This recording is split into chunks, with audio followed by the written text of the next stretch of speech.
I want a divorce. That's what I told my husband Mark. It was over lukewarm chicken and rice last October. He didn't even flinch.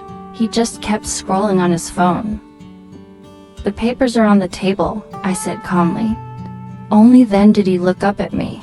His face registered mild irritation, nothing more. How do you file for divorce from a good man? A man who is kind, faithful, and provides well, but somehow, he is still completely absent. Hi, I'm Anna Johnson. If you're watching this video right now, you probably know what desperate loneliness feels like. Lonely in a crowded room with people around you. Or worse, lonely in your own quiet kitchen. Our life, on paper, looked perfect to everyone. We had the beautiful house and successful careers. We had all the financial stability anyone could want. I always thought that was the ultimate goal, the prize you win after years of hard work together. I used to hold Mark's hand late at night. I would remember being 25 years old, driving his beat-up Ford Escort to the beach at 2 a.m., just to watch the waves crash on the shore. We had absolutely nothing back then, but we truly had everything that mattered. We promised each other one important thing. Even when we got the everything in life, we wouldn't lose the essential us. But somewhere along the path we took, we built the everything that everyone saw. And we tragically lost the us that was important. It started slowly. You barely noticed the change happening. It was simply less talking and less touching between us. He came home from his job at the financial firm. He'd say the standard 3 things to me every day. Tough day, what's for dinner, and I'm tired. Then he would disappear behind his laptop or phone screen. I would try to rationalize it in my own mind. He's working hard for us, Anna. That is real love. That commitment shows true devotion to our life. But devotion isn't ignoring me when I tell you things. Ignoring me when I land a huge new business client. Devotion isn't replying with, that's nice, especially when I'm talking about my big promotion. The loneliness became a cold ache inside my chest. It sat heavily right behind my aching ribs. One weekend, Mark was away on a trip to Chicago. I spent Saturday cleaning, reading, and watching old movies. And I made a surprising, quiet realization. I was actually happier when he was gone. Not because he was gone, but for a different reason. The silence finally made perfect sense to me. It was the silence of solitude, not of separation. Not the silence of 2 people who ran out of things to say. I started looking at Mark like he was a stranger. I saw the strong, kind face across the dinner table, and all I saw was a really nice roommate. A roommate who just happened to help pay the mortgage. I tried hard to deny the truth to myself. I tried to schedule a special romantic date night. I even tried to wear that black dress he liked so much. He canceled the date night for a very important conference call. I hung the beautiful black dress back up in the closet. I suddenly remembered pulling it out of the bag once. It was on our honeymoon, in beautiful Maui. He dropped his drink and just stared at me. His eyes were full of that raw, undeniable hunger for me. Now he wouldn't even truly see me anymore. The first real crack came on our anniversary, our big 15th wedding anniversary together. I spent the whole day preparing his favorite elaborate meal, a meal that he used to crave and ask for constantly. I set the table with the good china and lit all the candles. It felt depressingly like an anxious audition for his love. He walked in at 7:15 p.m., an hour and 15 minutes late. He smelled faintly of the office and holding a small box. The box was wrapped in thin tissue paper. He put the small box down quickly on the counter. "Happy anniversary," he mumbled, already checking his phone. I looked at the beautiful table, the flickering candles. The special food was already getting cold on the plates. "You're an hour and 15 minutes late," I stated simply. "Oh, come on, Anna, please," he said, his voice flat. "Don't start an argument now. It was an important meeting. I'm here now, right? I got you the earrings you wanted." "I don't want the expensive earrings, Mark." My throat closed up. "I want you. I want your full attention right now. Look at me and tell me one thing you're excited about. One thing for the next 15 years of our life." He finally lowered the phone, his face hardening instantly. It became that distant, blank mask that I absolutely hated. "I'm excited about our financial stability, Anna. I'm excited about finally paying off this big house. Isn't that truly enough for you? I provide a wonderful life. What more on earth do you possibly need from me now?" "I don't need a provider anymore, Mark," I whispered. The painful words were shaking as they left my mouth. "I desperately need a husband in my life." Watching him just casually shrug off that deep feeling, that little casual dismissal of my pain, was too much. I remembered being 22 and having the bad flu. He showed up at my dorm with a thermos of chicken soup. He brought a dozen yellow roses and sang me a terrible song. He would have walked right through fire for me back then. Now he wouldn't even walk away from his phone for me. That night, I moved and slept on the living room couch, and I didn't feel lonely at all anymore. I felt incredibly determined about my future. I kept the promise I made silently to myself that night. I contacted the lawyer and had the papers drafted. I sealed them carefully in a plain manila envelope. That night, at the dinner table, our cold, silent ritual, I pushed the simple manila envelope toward him slowly. "I want a divorce," I told him clearly. He dropped the remote control. Not his phone, but the remote. This was a clear, strong indicator of his true priorities. It showed how seriously he was taking this threat. "Anna, what is all this absolute nonsense now?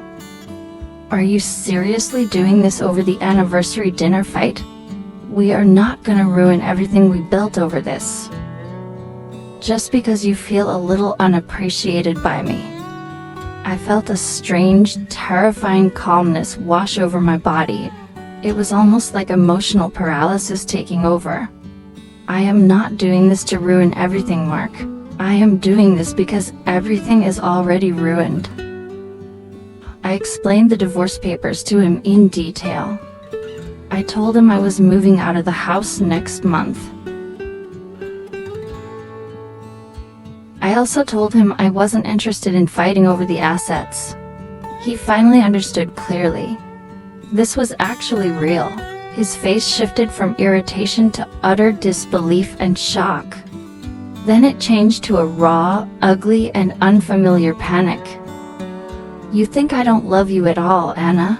he shouted. He stood up quickly, knocking his chair loudly backward. "I haven't taken one vacation in the last 3 years.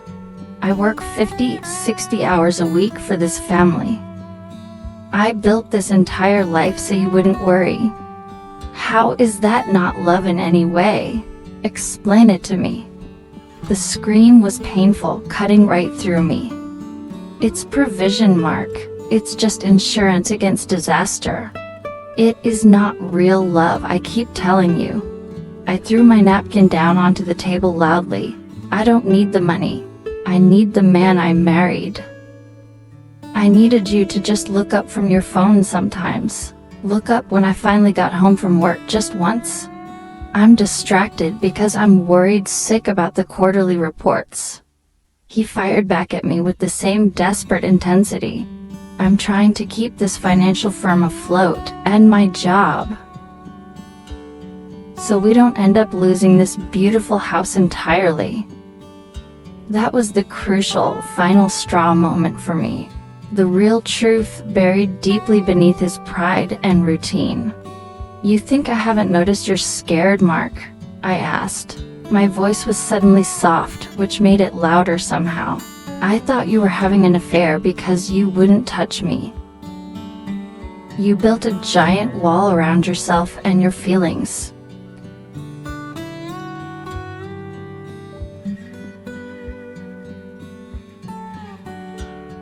"You never once told me you were worried about your work.